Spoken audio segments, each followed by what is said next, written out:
ध्वनिर्वर्णापदं वाक्यमित्यास्पदचतुष्टयम् यस्याः सूक्ष्मादिभेदे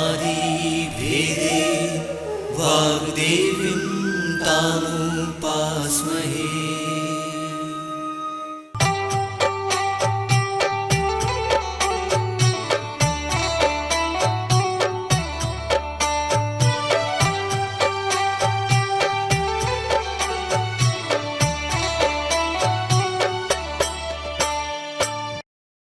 नमस्कार सभी को। मैं आरिफ हसन, असिस्टेंट प्रोफेसर भोज विश्वविद्यालय भोपाल।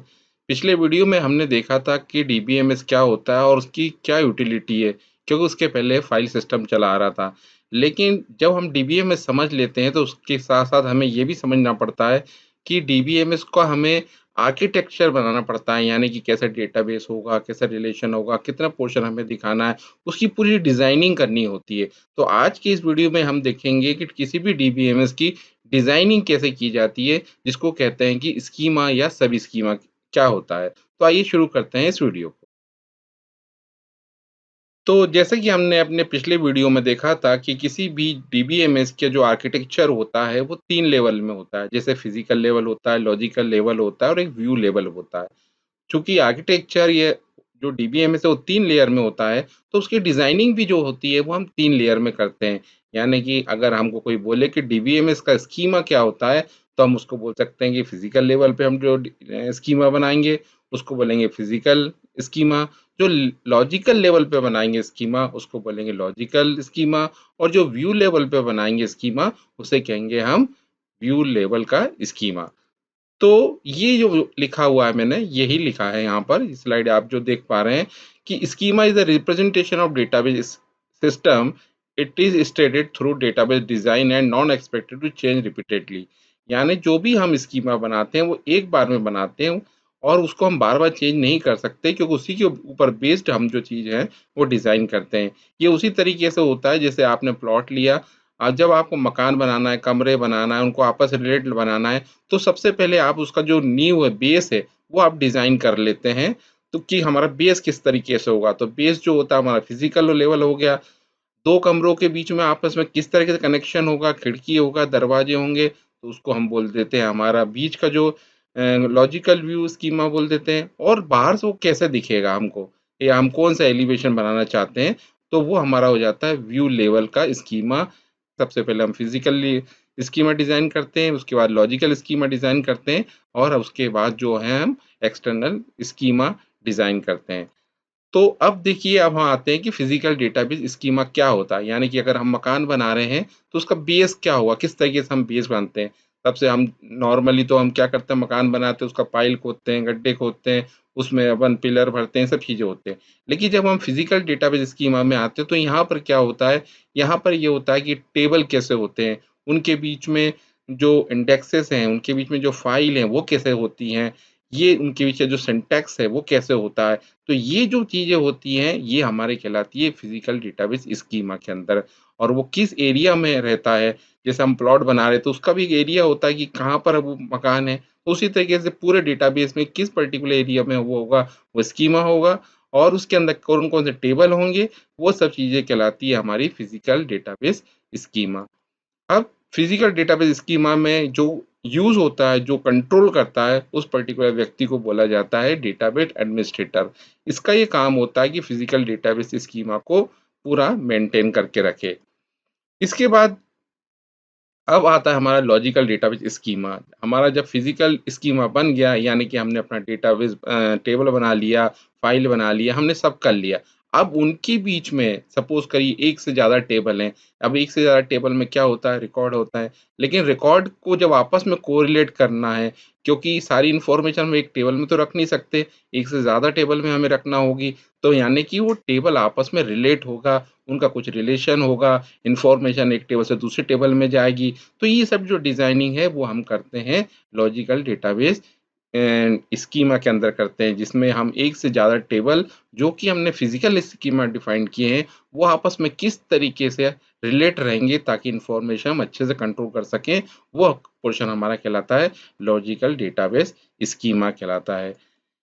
लॉजिकल डेटाबेस स्कीमा जब हम करते हैं तो हमने ईआर डायग्राम उसमें बहुत इंपॉर्टेंट होता है, जो हम आने वाले वीडियोज़ में देखेंगे कि एंटिटी रिलेशनशिप मॉडलिंग कैसे की जाती है, जिसमें one to one, one to many, many to one या मैनी टू मैनी टाइप के रिलेशन होते हैं। तो ये जो हम आने वाले वीडियोज़ में देखेंगे कि ये डिज़ाइनिंग किस तरीके से होती है, तो उस सब को कहते हैं हम लॉजिकल डेटाबेस स्कीमा, यानी यहाँ पर हम डिज़ाइनिंग करते हैं, रिलेशन बताते हैं, ईआर मॉडल बनाते हैं, ये सारी चीज़ें जो आती हैं लॉजिकल डेटाबेस स्कीमा।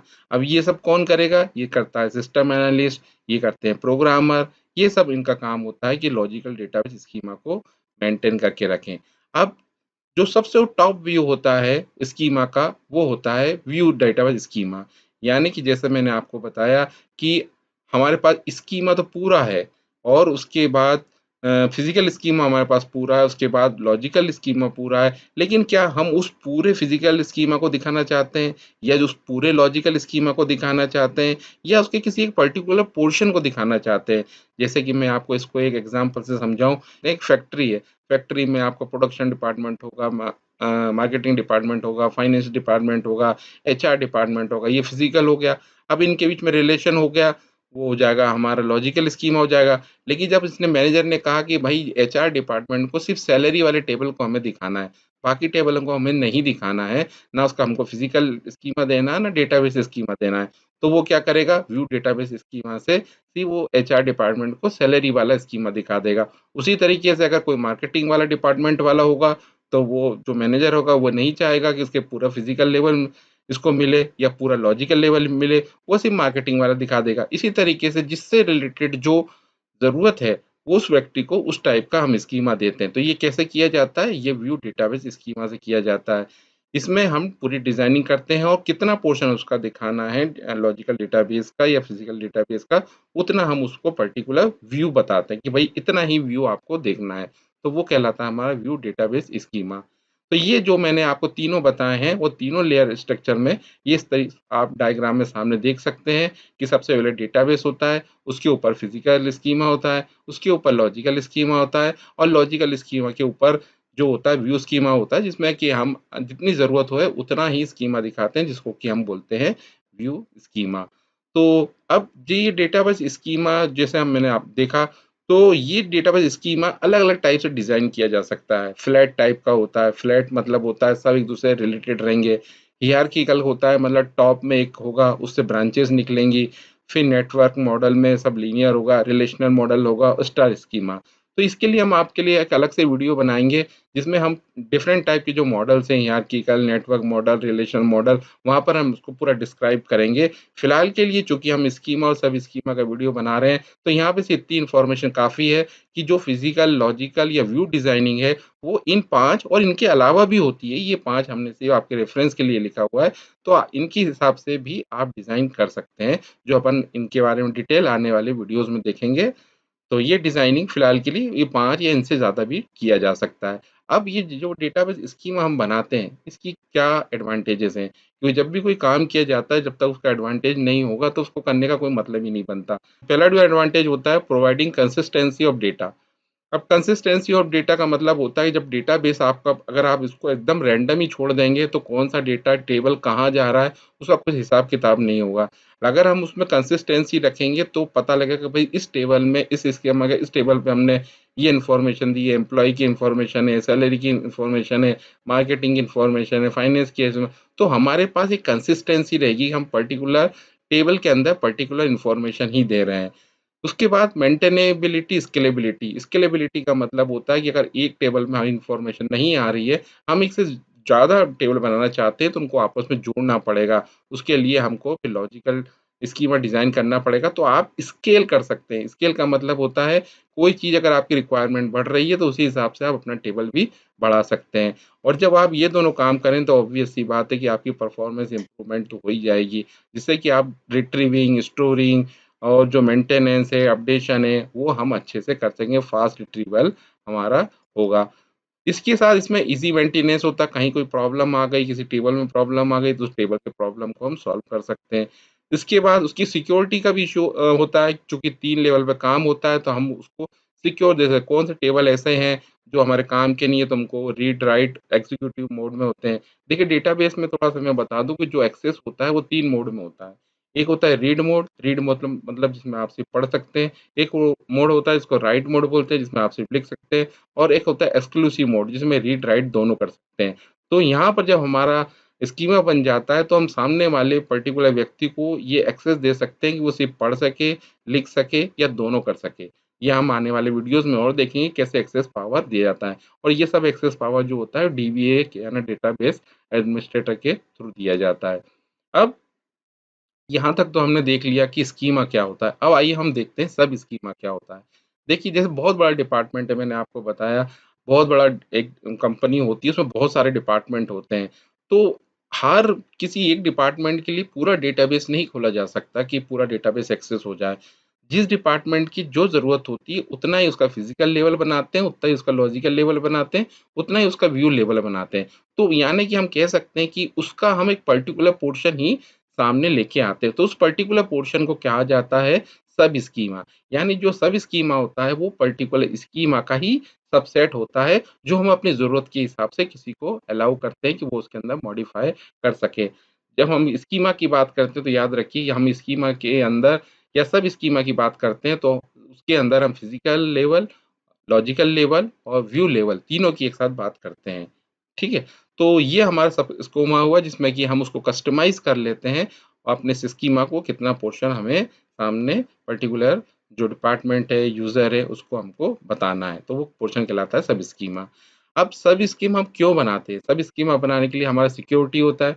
जैसे मान लीजिए हमारे पास 50 टेबल हैं, लेकिन हमारा मतलब सिर्फ़ 5 टेबल्स है कि भई 5 टेबल है, उन्हीं का फिज़िकल लेवल कर सकते हो, उन्हीं के बीच में लॉजिकल डिज़ाइन कर सकते हो, उन्हीं को व्यू कर सकते हो।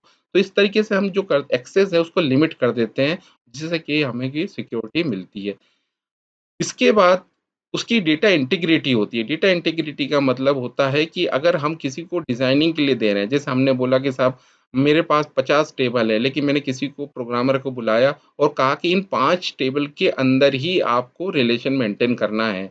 उनके बीच में डेटा इंटीग्रिटी रखना है। तो वो क्या करेगा, उन्हीं के बीच में डेटा इंटीग्रिटी रखेगा ताकि बाकी जो मॉडिफ़िकेशन वो कर नहीं पाएगा और वही काम हम उसमें कर सकेंगे। यानी कि उसमें डेटा इंटीग्रिटी रहेगा, वो आपस में जुड़े रहेंगे, कोई ऐसा नहीं होगा कि हमने पूरा टेबल दे दिया तो वो पर्टिकुलर चेंजेस करने गया तो हमने बोला किसी टेबल में चेंज करना, अब कर दिया किसी और टेबल में। तो उससे डेटा आपकी इंटीग्रेट नहीं हो पाएगी, लेकिन अगर हम पर्टिकुलर सब स्कीमा बनाएँगे तो वो उसी पर्टिकुलर टेबल में करेगा और जिससे कि उसकी डेटा इंटीग्रिटी बनी रहेगी।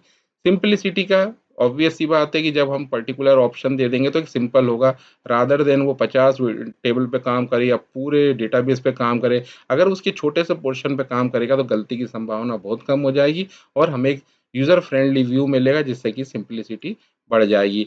इसके बाद चूँकि हम वो उतने के पर्टिकुलर एरिया में ही काम कर रहा है तो ऑब्वियस सी बात है कि उसकी परफॉर्मेंस भी बेहतर होगी और हमारे लिए अच्छा रहेगा। तो उम्मीद करता हूँ कि ये वीडियो जो हमने स्कीमा या सब स्कीमा पे बनाया है आपको अच्छे से समझ में आया होगा, जिसमें हमने हर छोटी से छोटी बात को अपने रियल एग्जांपल से लेके समझाई। तो स्कीमा और सब स्कीमा कितना ज़रूरी है। ये स्कीमा सब स्कीमा चाहे आप एग्ज़ाम देने जा रहे हो तो उसमें भी पूछा जाता है। यदि आप किसी कंपनी में प्लेसमेंट के लिए जा रहे हैं तो वहाँ पे भी स्कीमा या सब स्कीमा से जुड़े हुए क्वेश्चन आते हैं। तो यहाँ पर हमने कुछ क्वेश्चन लिख रखे हैं जिससे कि आपको समझ में आएगा कि भई हमको ये वीडियो किस लेवल तक समझ में आया। तो पहला क्वेश्चन है व्हाट इज़ स्कीमा? ये आपको पता होना चाहिए इस वीडियो को देख लेने के बाद। सेकंड क्वेश्चन है what are the different designs of schema? कि कौन-कौन से डिज़ाइन है मतलब किस-किस तरीके से स्कीमा को हम डिज़ाइन कर सकते हैं, ये देखा हमने। इसके बाद what is sub schema? Sub schema क्या होता है? ये आपको पता होना चाहिए। What are the advantage of schema? और जो स्कीमा के जो एडवांटेजेस हैं वो क्या हैं, ये हमें पता होना चाहिए। What are the advantage of sub schema? और हम जो सब स्कीमा बनाते हैं स्कीमा से, उसके क्या एडवांटेज हैं, ये पता होना चाहिए। तो उम्मीद करता हूँ ये वीडियो आपको हेल्प करेगा समझने में, कॉन्सेप्ट समझने में, ना सिर्फ एग्ज़ाम के लिए बल्कि आप जब कॉम्पिटिटिव एग्ज़ाम के लिए जाएँगे तब भी आपके लिए बहुत काम आएगा।